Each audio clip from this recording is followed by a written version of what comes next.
2021 में 11 एथलीट्स, 2024 में 7 एथलीट्स और 7 में से 3 जाते हैं वाइल्ड कार्ड एंट्री पे पेरिस ओलंपिक्स 2024 के लिए। पाकिस्तान में स्पोर्ट्स की हालत बिल्कुल ऐसी ही है जैसी अहमद दौरानी की। पाकिस्तान में स्पोर्ट्स के आला दौरान स्पोर्ट्स के हवाले से उतने ही सिंसियर हैं कि मुसलसल तीसरी बार पाकिस्तान का नेशनल खेल हॉकी ओलंपिक्स के लिए क्वालिफाई नहीं कर सका।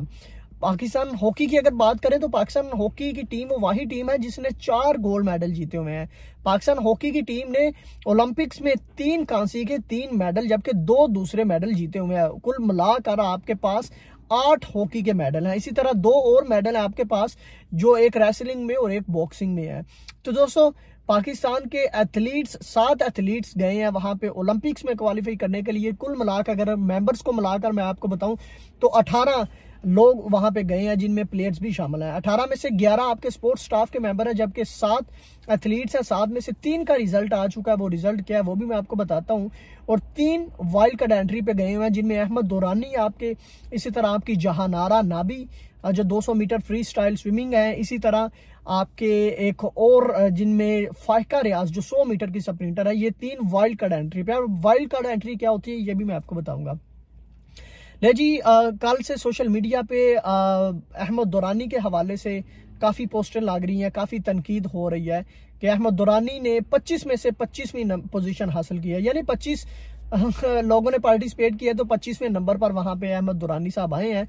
इसी तरह जो पाकिस्तान की एक और स्विमर है जिन्होंने 200 मीटर फ्री स्टाइल में पार्टिसिपेट किया, जहानारा नबी, वो 30 में से 26वीं पोजीशन पर आई हैं। तो माशाल्लाह से पाकिस्तान का रिवर्स गियर लगा हुआ है। अब ये नहीं पता कि रिवर्स गियर कब तक जारी रहता है या कब तक ये लगा रहता है। पाकिस्तान की स्पोर्ट्स क्रिकेट ले लें, पाकिस्तान को फुटबॉल को ले लें, आपको नजर नहीं आएगा। इसी तरह आपकी जो दूसरी गेम्स है, अभी आपने ये देख लिया ओलंपिक्स में आपके सिर्फ 7 एथलीट्स हैं, 4 ने क्वालिफाई किया जिनमें अरशद नदीम है और 3 आपके शूटर्स हैं, इन्होंने क्वालिफाई किया। शूटर में से भी एक का रिजल्ट आया किशमाला तलत का, जो 10 मीटर में क्वालिफाई नहीं कर सकी, यानी 10 मीटर के लिए उन्होंने क्वालिफाई नहीं किया। अब वो 25 मीटर का आज खेलेंगे। इसी तरह 3 मीटर का शूटिंग कंपटीशन उन्होंने खेलना, जबकि बकिया 2 आपके पास अभी हैं शूटर्स। और अरशद नदीम को लेकर पाकिस्तान ने काफ़ी उम्मीदें हैं और लगता भी है कि अरशद नदीम कम से कम गोल्ड मेडल तो नहीं और कोई ना कोई मेडल जरूर पाकिस्तान के लिए जीतेंगे। अरशद नदीम के हवाले से मुझे एक बात याद आ गई है।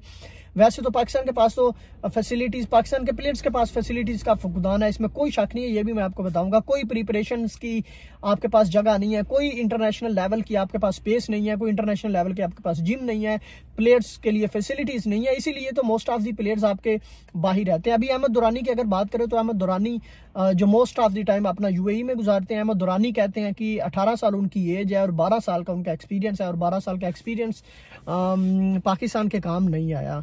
अहमद दौरानी 25 में से 25वें नंबर पर आए हैं, जिस पर काफ़ी तनकीद भी हो रही है। अब तनकीद क्या करना बनती है, क्या आप प्लेयर्स को वो फैसिलिटीज़ दे रहे हैं? उसका जवाब है बिल्कुल ज़ीरो।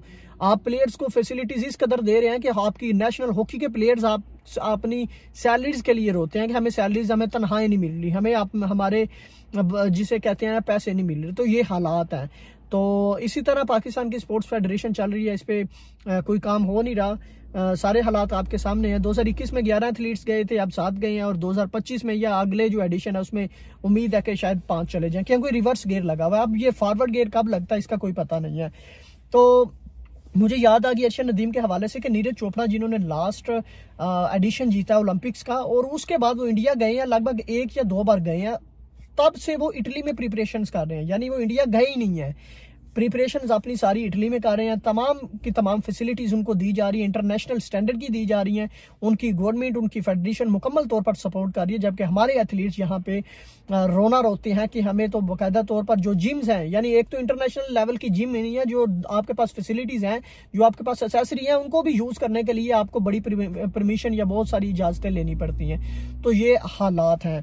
अरशद नदीम के हवाले से अच्छी होप्स हैं, अच्छी एक्सपेक्टेशंस हैं पाकिस्तान को कि पाकिस्तान के लिए वो कुछ ना कुछ बेहतर करेंगे। दोस्तों आपको क्या लगता है कि पाकिस्तान की स्पोर्ट्स की जिसे कहते हैं ना, इस तरह स्पोर्ट्स में फुकदान आ जाने की क्या रीज़न है? क्या आपको लगता है कि एथलीट्स इस हवाले से सिंसियर नहीं है, या जो मैनेजमेंट है वो ज़रा भी इसमें अपना रोल प्ले नहीं कर रही। कमेंट की सूरत में आप अपनी राय का इजहार लाजमी कीजिएगा। अब तक के लिए मुझे दीजिए इजाज़त। और एंड पे मैं आपको बताता चलूँ वाइल्ड कार्ड एंट्री क्या होती है। बेसिकली ये वो एंट्री होती है कि आप ओलंपिक्स के लिए क्वालिफाई तो नहीं करते, लेकिन आप अपने मुल्क में या अपने नेशनल लेवल पे आप अच्छे एथलीट्स होते हैं, तो आपकी जो नेशनल लेवल की जो कमेटी है, जो आपकी फेडरेशन है, वो ओलंपिक कमेटी से अपील करती है कि हमारे ये एथलीट्स इन्होंने क्वालिफाई तो नहीं किया, लेकिन ये अच्छे हैं, काइंडली आप इनको भी परसू करें, आप इनको भी देखें। तो वो कमेटी एक फैसला करती है, तो फिर आपको चांस दिया जाता है।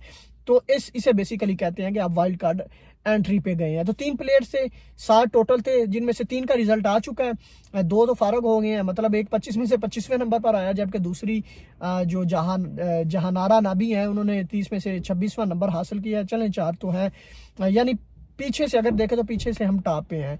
तो लग ऐसे ही रहा है, जो हालात हैं कि पाकिस्तान टॉप करेगा, वो भी पीछे से।